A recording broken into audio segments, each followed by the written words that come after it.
Miscellaneous questions and answers with Demetria. Woof, man.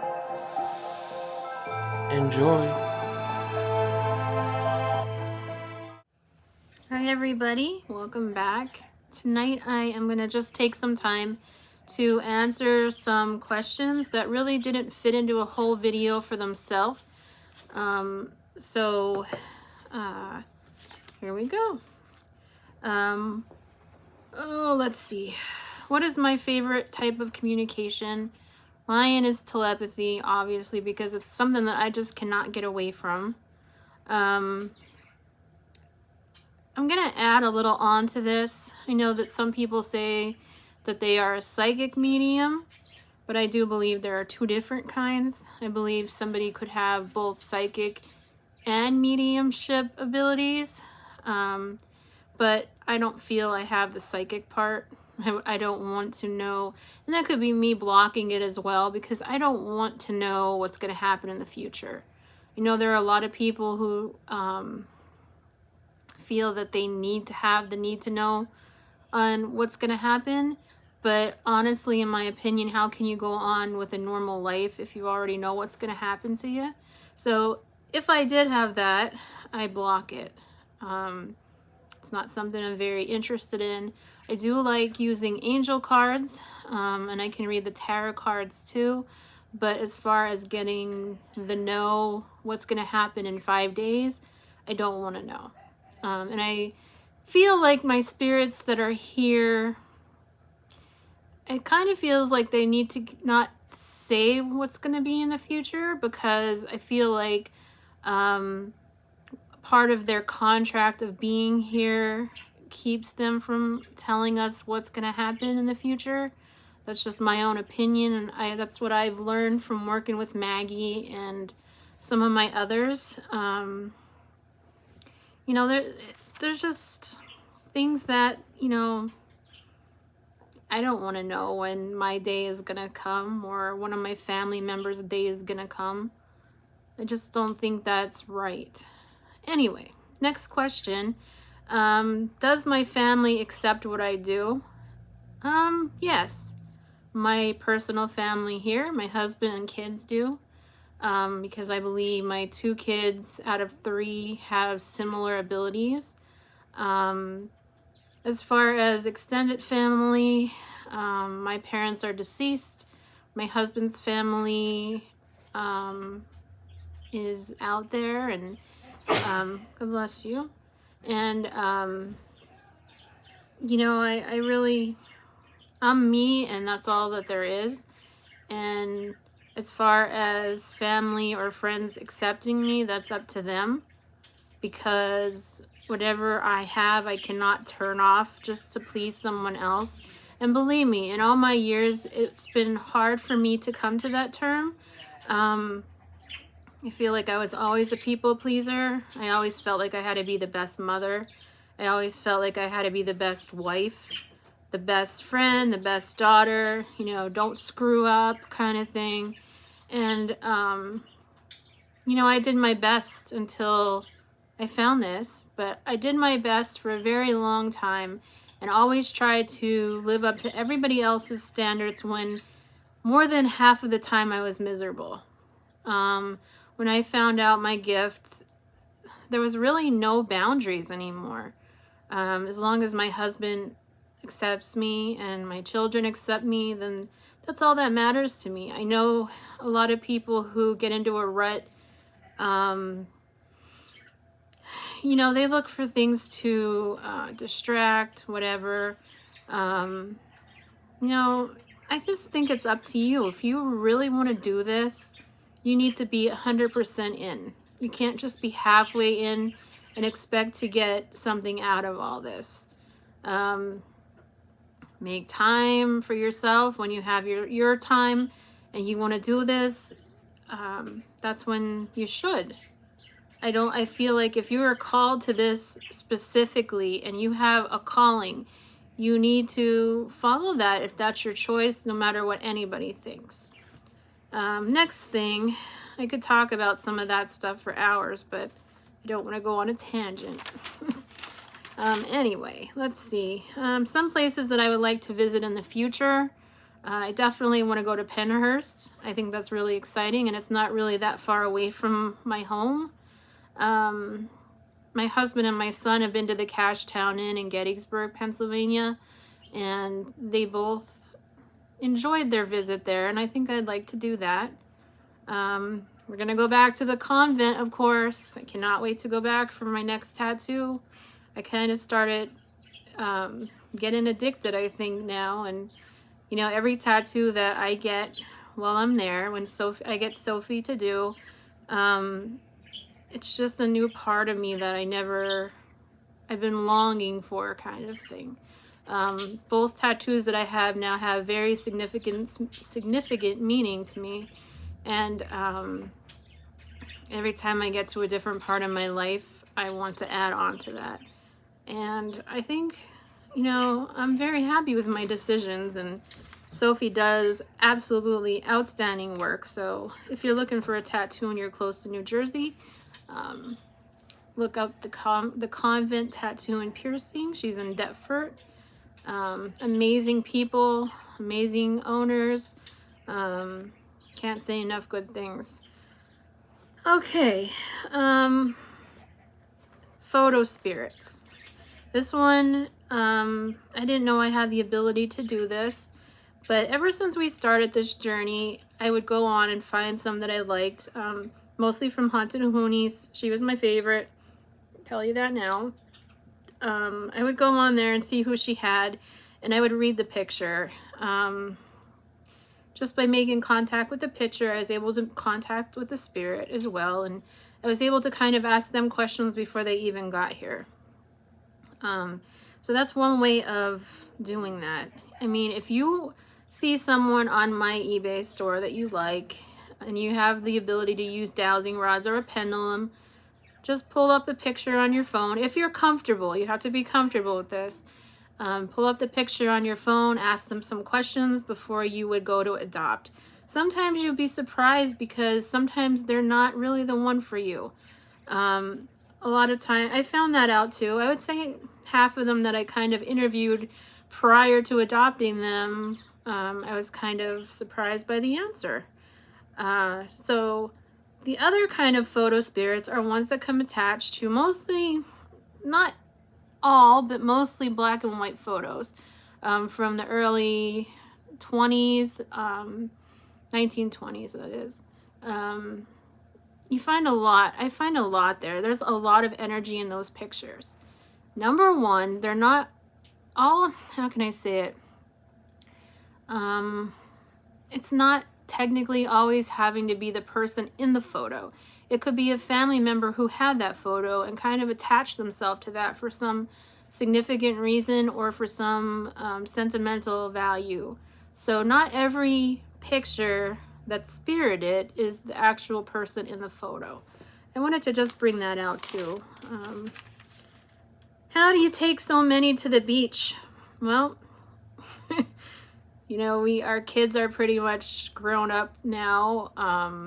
My son does have Down syndrome and has a feeding tube and etc. So I do have to take a lot of stuff for him. But for the other two kids, they don't need as much as they used to. So we just kind of go to the limited amount of stuff that we need. And then that gives me space in the car to bring along a nice big tote of different vessels. I like working with them at the beach because I think a lot of times they enjoy it too. I know Maggie and them can just kind of come with us, but I like to take their vessel. We like to take pictures with them. We like to do some funny little skits with them. If anybody on Instagram followed our last vacation, Gloria, the weather girl, was there, and Matilda, my water spirit, of course, Dimitri and Demetrius, the star seeds. That would be a whole nother video about them. But we like to include them. They're our life. As you can see, there's just a little bit of them. That's not including all my babies in the bedroom. So yeah, if I had to count, I probably have around or over 500 doll vessels. That's not including ones that just float around here waiting on a vessel to be made for them, or for me to find a vessel for them. So yeah, anyway, let's see. Do I see spirits in my sleep? That's an interesting one. Yes. Since I was a little girl, I would dream about deceased family members and friends. In the dreams, I couldn't hear them. I think of one specifically with my aunt and my mom, and they were in my aunt's backyard, and they were talking amongst themselves, but I was towards the front of the house, and I could see them talking, but I couldn't hear them. As I started to open up and do this kind of work, more and more I could start to hear them talk to me in my sleep. Sometimes it's unnerving, sometimes it's fun, sometimes it's scary. It just goes all about a dream. I dream of my dad a lot, and I remember before I started doing this, laying on the couch with my daughter the one day we were both sick, and I could smell his cigarettes, and nobody in this house smokes, and I just thought that was kind of off, but you know, it was something that I've smelled for a long time, and like as a child growing up with that, you're kind of used to that. But when you're in a home where no one smokes and you can smell cigarettes, somebody came to visit. That happens a lot too with perfume. Every now and then, like the other night we walked into the garage and we just smelled this kind of older lady perfume, and like you know, nobody uses that here, so not quite sure who that was. But yes, in my dreams I do dream a lot of my family, my mom, my dad, mostly. I dreamt about my dad's friend who had just passed away about a year ago, and you know, they give you messages. So when you're dreaming, and if you get to dream or you dream clearly, just think about that dream when you wake up, and if you can hear them, just thank them for the dream. A lot of times I find that that's their way of communicating with me. My son's in there being crazy. Let's see. What are the best tools for someone who has no experience? Dowsing rods and a pendulum. That's a good place to start. I talk about that in my communication video, and I give you guys a lot of information on how to use all of that stuff. Let's see. Is it safe to ask spirits for things? Yes and no.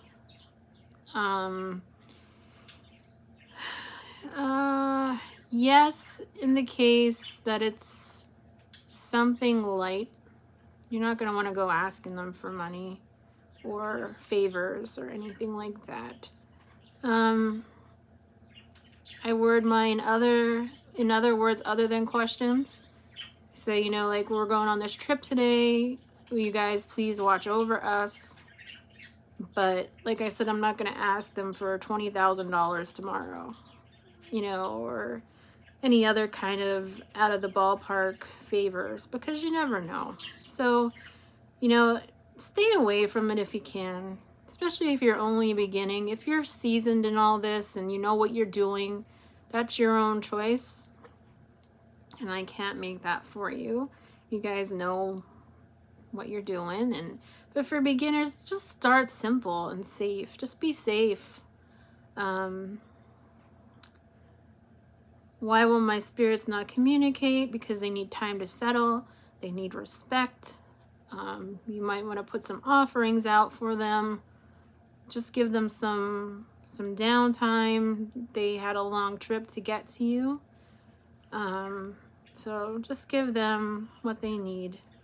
I covered that last night. Okay, this is a question that came in today. Do I think we have a choice when we die if we want to be a spirit on Earth? I really don't know what happens. I can go by what some of these guys here tell me happens, but I have not been to that place yet, and I hope not to go to that place for a long time. But truly, I feel like if you're a good person, you know, I'm a big TV series kind of person, and I love that show, Drop Dead Diva. And I don't know if you guys have ever seen that, but she gets to heaven and, you know, she just keeps coming back kind of thing.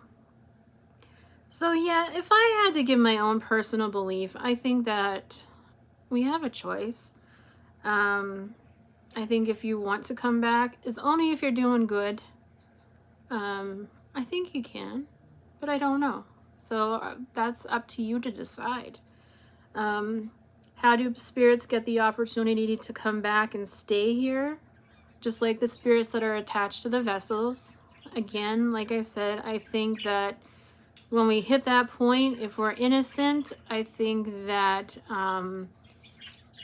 you know, I think you might get a choice because you really didn't have a chance to live in the world. And, yeah, I think we all have a choice. Let's just say that. I'm going to let it at that. I think we all have a choice. I think that how we pass depends on our choice. Some of my negatives passed in a very bad way, and they kind of stuck here because it's almost like they're either in a constant loop or they have business to attend to. I don't feel like it's like Jason going to Rob's house because Rob did him wrong. I just feel like as a spirit, they, you know, they feel like they deserve something and deserve better and just deserve to live in peace where nobody else can bother them.